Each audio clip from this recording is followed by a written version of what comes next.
Bonjour les amis, c'est Jordi, j'espère que vous allez bien. Aujourd'hui on va voir la question pourquoi suis-je mal à l'aise et du coup que faire quand vous vous sentez mal à l'aise. Donc par exemple vous êtes avec un groupe d'amis et puis vous savez pas pourquoi mais à un moment donné vous êtes gêné, vous êtes mal à l'aise ou quand vous êtes avec une personne vous discutez mais vous êtes mal à l'aise. Alors qu'est-ce qui se passe quand on est mal à l'aise?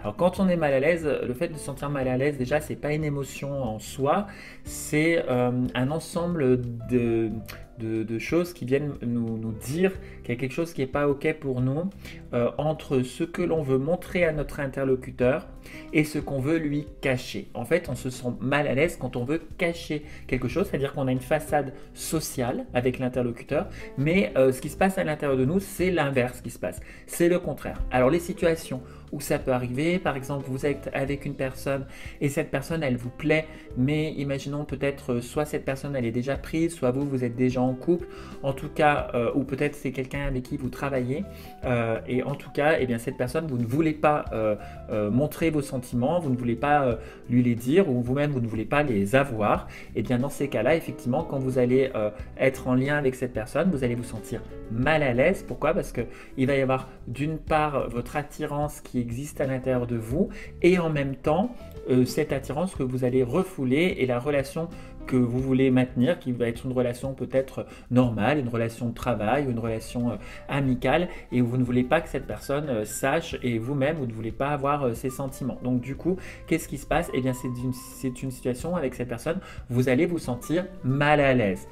Ou ça peut être une autre situation, par exemple, ça peut être vous êtes en colère contre une personne, mais vous voulez garder une bonne relation alors que vous êtes en colère et vous avez tout un tas de choses à lui dire, mais en fait, c'est embêtant pour vous de le faire parce que vous avez peur que la personne elle se braque et d'apparence sociale tout semble aller bien, la personne elle vous voit, elle vous dit alors comment ça va et puis elle vous raconte plein de choses, elle manifeste un grand lien, une grande relation avec vous, un grand lien de relation, et vous êtes là, oui ça va et tout, et en fait à l'intérieur de vous, vous vous sentez mal à l'aise parce que en fait c'est de la colère que vous avez et vous avez plein de choses qui vont pas que vous voudriez dire.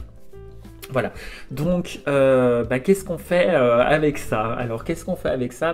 En fait, l'idée déjà c'est quand vous êtes mal à l'aise, il y a quelques petites étapes. La première étape, ça va être d'aller regarder à l'intérieur de vous, prendre un temps et de vous dire pourquoi est-ce que je me sens mal à l'aise? C'est bizarre. Je me sens mal à l'aise avec cette personne, j'ai besoin d'aller regarder mon évitement parce que quand on est mal à l'aise, c'est qu'il y a un évitement. Donc, vous dites, j'ai besoin de regarder mon évitement, qu'est-ce que je cherche à cacher à cette personne, ça va vous permettre de mettre de la conscience dessus.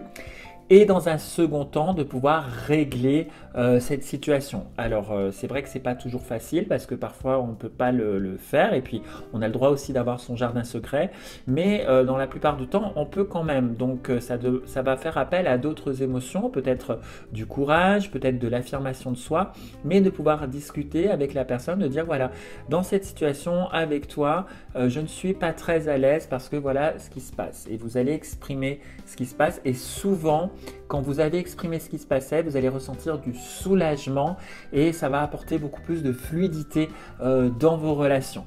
Voilà, alors c'est vrai que c'est souvent le cas aussi, par exemple dans les entreprises, quand il y a des notions de hiérarchie, etc., où les personnes n'osent pas toujours dire les choses. Et c'est souvent d'ailleurs pour ça que les personnes font appel au coaching, parce que le coach va justement permettre aux personnes de s'exprimer et d'aller ventiler tout ce qui n'est pas dit ouvertement dans les relations, parce que le coach aura les compétences relationnelles, il aura le vocabulaire, il aura la relation, il aura les outils relationnels qui lui permettront vraiment de pouvoir faire ça.